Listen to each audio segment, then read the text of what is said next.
अस्सलामुअलैकुम, मेरा नाम अफजल है और मैं आपका केमिस्ट्री का टीचर हूँ। पिछले 25 सालों से पढ़ा रहा हूँ, मेरे तजर्बे से फ़ायदा उठा लो।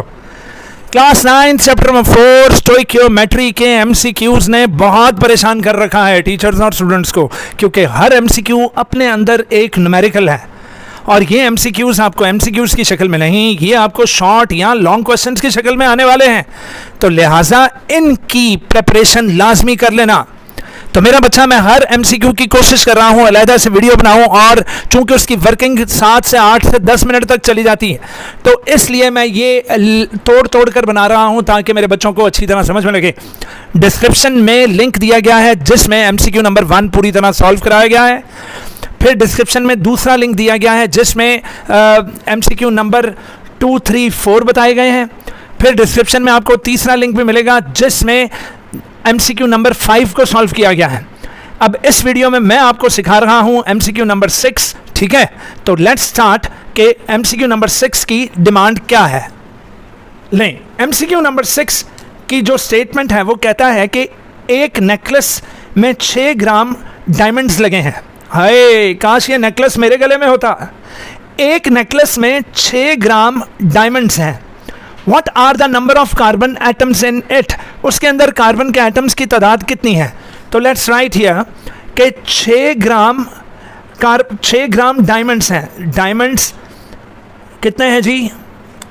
6 ग्राम्स, ठीक है। तो पता करें कि इसके अंदर नंबर ऑफ कार्बन एटम्स कितने हैं। नंबर ऑफ कार्बन एटम्स कितने हैं? Got it.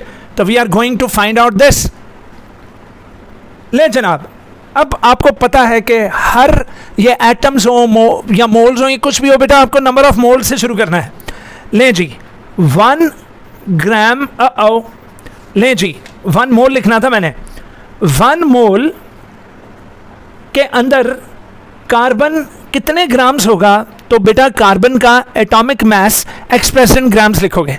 तो कार्बन का एटॉमिक मास होता है 12, तो मैं यहाँ लिख रहा हूँ 12 ग्राम्स ऑफ कार्बन होंगे। एनी प्रॉब्लम हो?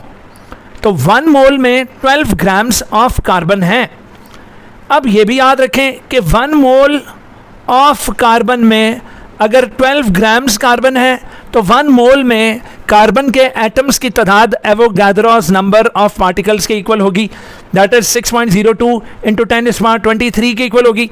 तो ये रिलेशन आपने याद रखना है कि किसी भी चीज़ के 1 मोल में एवोगाद्रोस नंबर ऑफ पार्टिकल्स होते हैं। अगर वो चीज़ एटॉमिक हो तो एटम्स होंगे, अगर वो चीज़ मॉलिक्यूल हो तो मॉलिक्यूल्स होंगे, अगर वो चीज़ आयंस हैं तो आयंस पर मुश्तमिल होगा या फार्मूला यूनिट्स होंगे।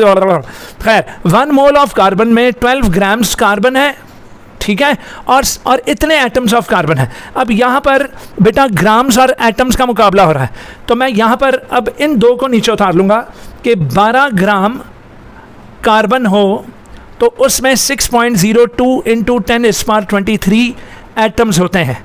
क्लियर हो गया? अब ऊपर पुत्र 6 ग्राम था ना, तो 6 ग्राम, तो मैं चाहता हूँ ये 6 हो जाए।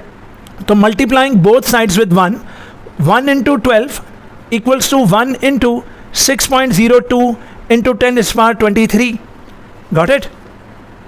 तो अब मैं चाहूँगा कि ये 12 जो है ये 6 में कन्वर्ट हो जाए। 6 ग्राम्स है ना, तो 12 को अगर मैं उधर लेकर जाऊँ तो क्या होगा? 12 जब वहाँ जाएगा तो जब कोई चीज़ लेफ्ट हैंड से राइट हैंड जाती है, दरमियान में इक्वल्स टू लगा हो तो वो उधर जाके डिवाइड हो जाएगी। तो 6.02 इंटू 10⁻23, 12 वहाँ जाकर बेटा डिवाइड हो गया है। तो अब यहाँ रह जाएगा 1 ग्राम। तो 1 ग्राम में इतने एटम्स हैं। Got it? अब मैं चाहता हूँ कि ग्राम्स कितने हो जाएं? 6। तो 6 के लिए मल्टीप्लाइंग बोथ साइड्स विद 6, तो यहाँ हो जाएगा जनाब 6 multiply by 1 gram equals to 6 multiply by 6.02 divided by 12, ठीक है। तो इंटू 10⁻23 एटम्स। क्लियर? अब आइए इसको सॉल्व कर लेते हैं। यहाँ हो गया 6 ग्राम्स और यहाँ हो गया क्या? आइए इसको कैलकुलेट करते हैं। ले जनाब, कैलकुलेट करते हैं, क्योंकि मैं मैथ का टीचर नहीं, मुझे हर चीज़ छोटी छोटी कैलकुलेशंस के लिए मुझे कैलकुलेटर पकड़ना पड़ता है। तो 6 मल्टीप्लाई बाय 6.02 ये मैंने इक्वल्स टू कर लिया। अब मैं इसको कर रहा हूँ डिवाइडेड बाय कितना? 12। तो आंसर निकला 3.01। तो 3.01 मल्टीप्लाई बाय 10⁻23 क्या आ जाएगा जनाब? एटम्स, ठीक है।